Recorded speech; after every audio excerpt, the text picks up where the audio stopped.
So in today's lecture we will discuss function. आज के lecture में हम लोग फंक्शन समझेंगे। तो देखो फंक्शन क्या होता है। तो function is a special kind of relation.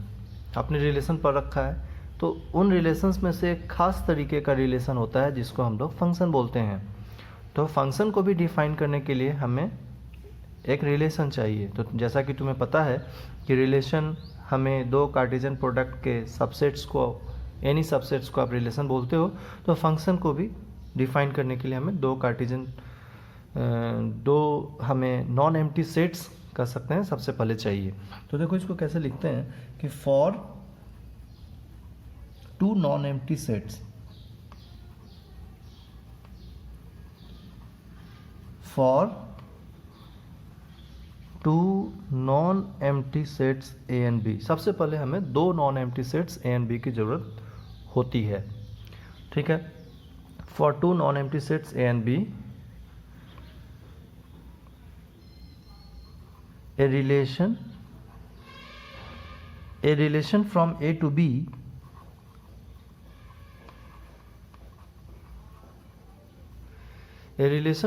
B क्या लेना है? For two non empty sets A and B, a relation from A to B in such a way, इस तरीके से कि that each and every element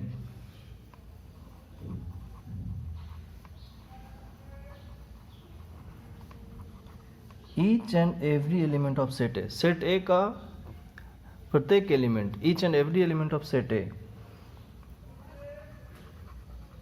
must has one and only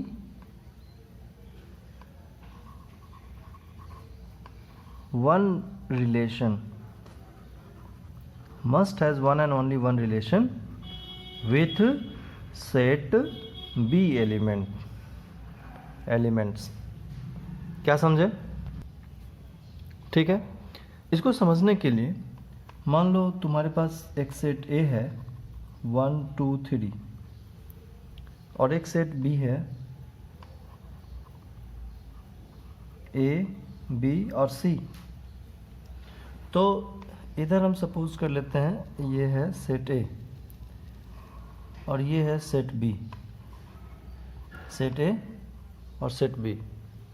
इसके अंदर entries हैं 1 2 एंड 3 और यहाँ पर एंट्रीज हैं A B एंड C। तो तुम जब डेफिनेशन को देखोगे, a relation from A to B in such a way, इस तरह से that each and every element of set A के each and every element must has one and only one relation with set B element।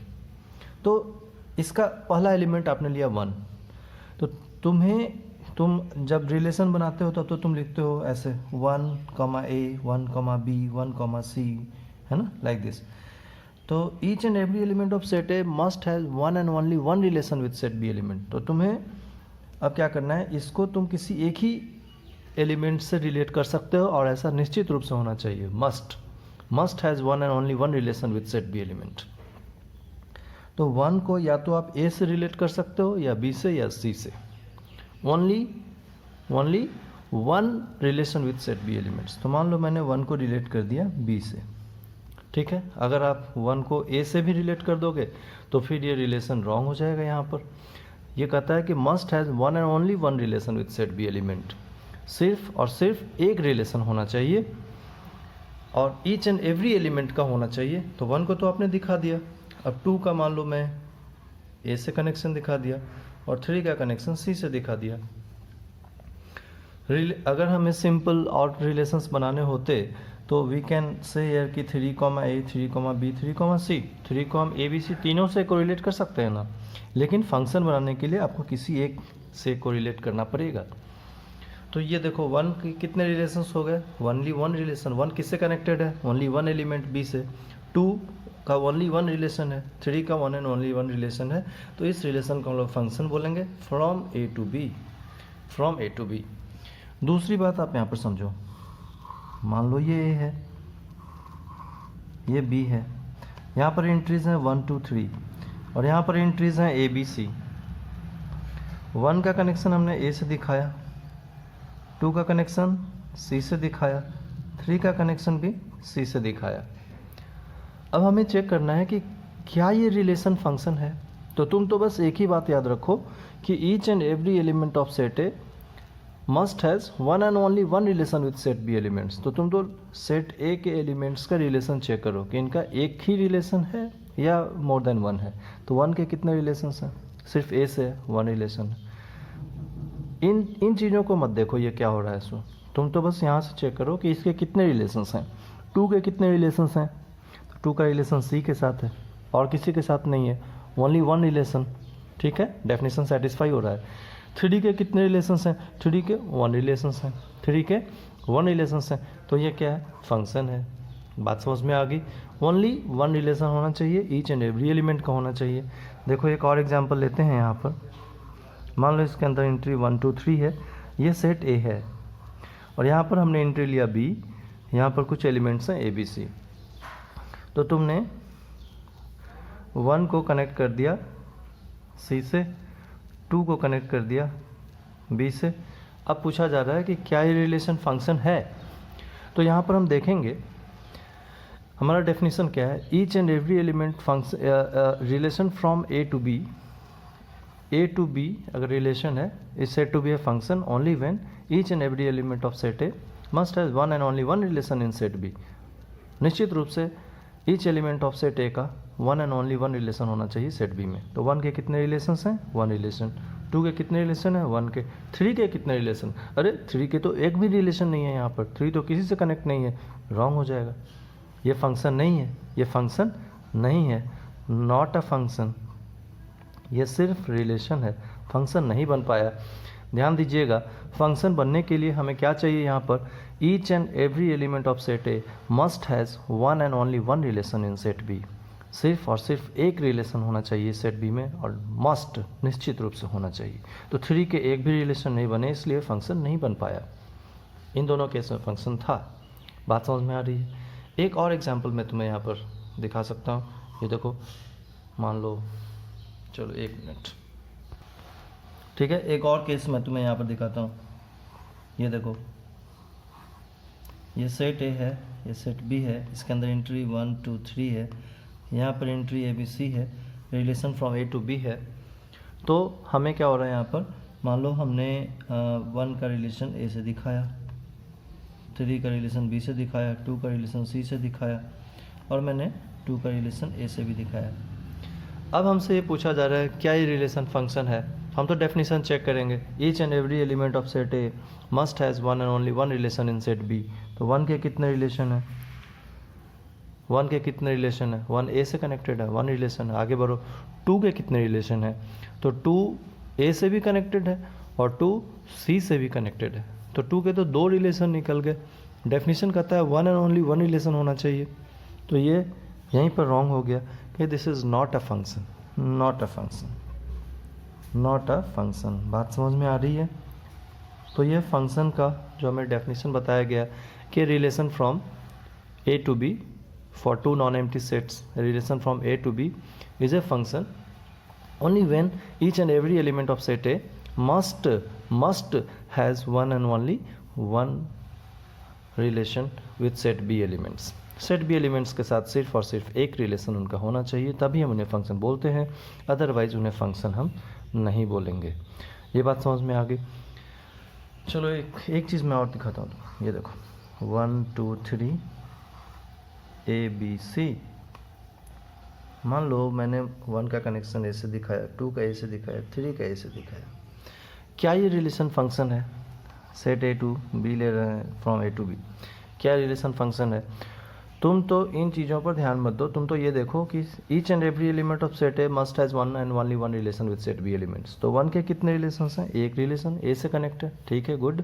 2 के कितने relation है? 2 के एक relation है, बी से कनेक्ट है। 3 के कितने रिलेशन है? 3 के भी एक, 2 भी ए से कनेक्ट है यहाँ पर ना, 2 भी ए से कनेक्ट है। 3 किससे कनेक्ट है? 3 भी ए से कनेक्ट है।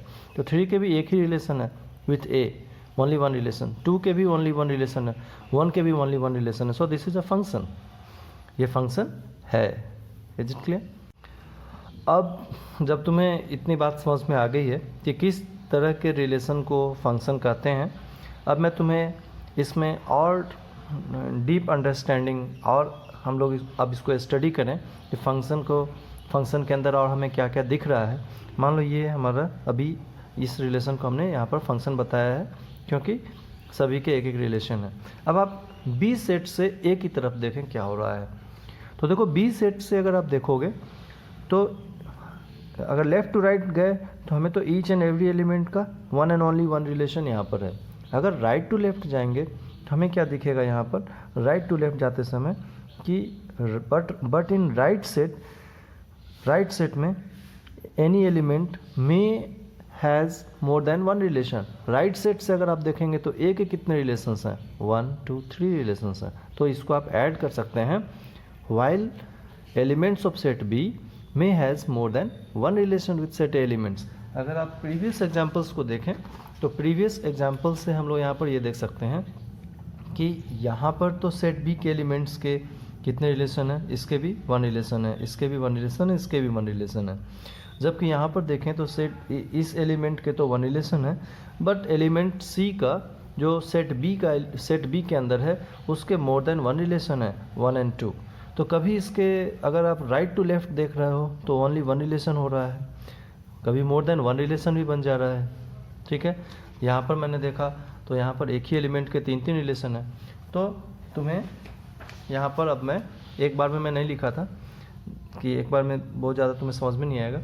तो ये जब एक बात समझ में आ गई है कि in such a way that each and every element of set A must has one and only one relation with set B elements.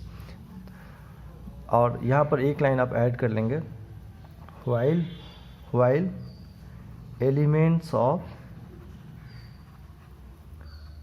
Set B में has more than one relation with set A elements. इसको add कर लेना है function के definition में। तो यहाँ से यहाँ तक ये हमारा ये फंक्शन का डेफिनेशन तैयार हो रहा है। For two non empty sets A and B, a relation from A to B in such a way that each and every element of set A must has one and only one relation with set B elements, while elements of set B may has more than one relation with set A elements। जो तुम्हें यहाँ पर दिख रहा है कि ऐसा possible है कि हो सकता है एक ही रिलेशन इसका हो या मोर देन वन रिलेशन भी हो सकता है सेट बी एलिमेंट्स का। सेट ए एलिमेंट्स के तो वन रिलेशन ही होंगे, बट सेट बी में ऐसा पॉसिबिलिटी हो सकता है कि उसके मोर देन वन रिलेशन भी हो। जैसे कि यहाँ पर 2 रिलेशन है और मैंने तुम्हें यहाँ पर दिखाया, यहाँ पर देखो यहाँ पर 3 रिलेशंस भी हैं इसके। तो सेट बी से पॉसिबिलिटीज़ है, जबकि सेट ए से तो one and only one he relation बनना चाहिए। ठीक है, ये बात समझ में आ रही है। चलो अब आगे समझते हैं कुछ इसमें। तो आगे हमारे पास 2 टर्म आएंगे, इमेज और दूसरा प्री इमेज। इनको समझते हैं, ये कुछ टेक्निकल टर्म्स हैं जिसका क्वेश्चन में यूज हो सकता है। तो देखो इमेज क्या होता है, तो आप ऐसे बोलेंगे कि यहाँ पर 1 का इमेज ए है, 2 का इमेज ए है, 3 का इमेज ए है।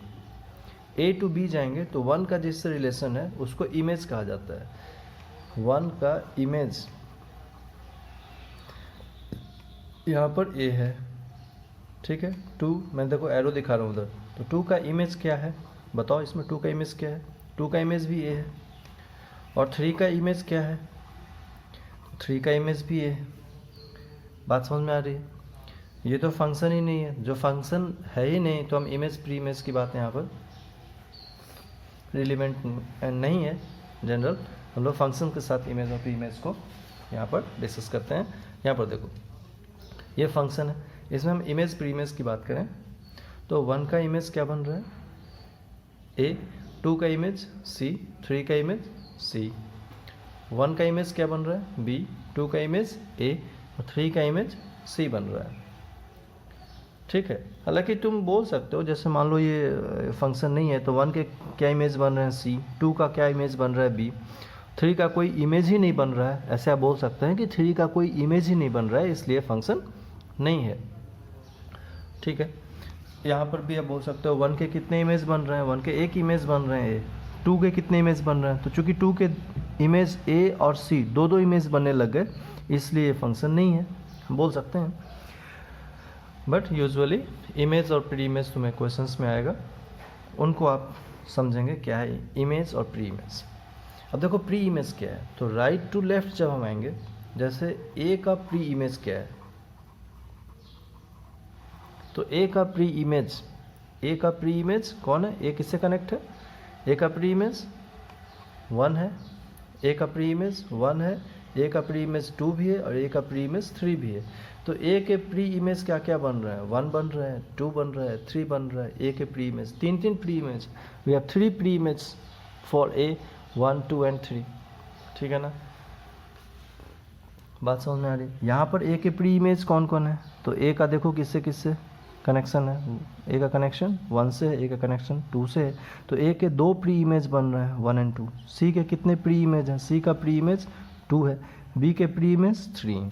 तो इस तरह से हम लोग इमेज और प्री इमेज को डिफाइन करते हैं। आई होप तुम्हें समझ में आया होगा। तो आज की लेक्चर में हम लोगों ने डिस्कस किया फंक्शन क्या होता है, इमेज कैसे हम पहचानते हैं, और प्री इमेज क्या होता है। ओके फाइन, तुम इन सब चीज़ों को रिवाइज करना, फिर हम लोग नेक्स्ट लेक्चर में डिस्कशन करते हैं। Thank you.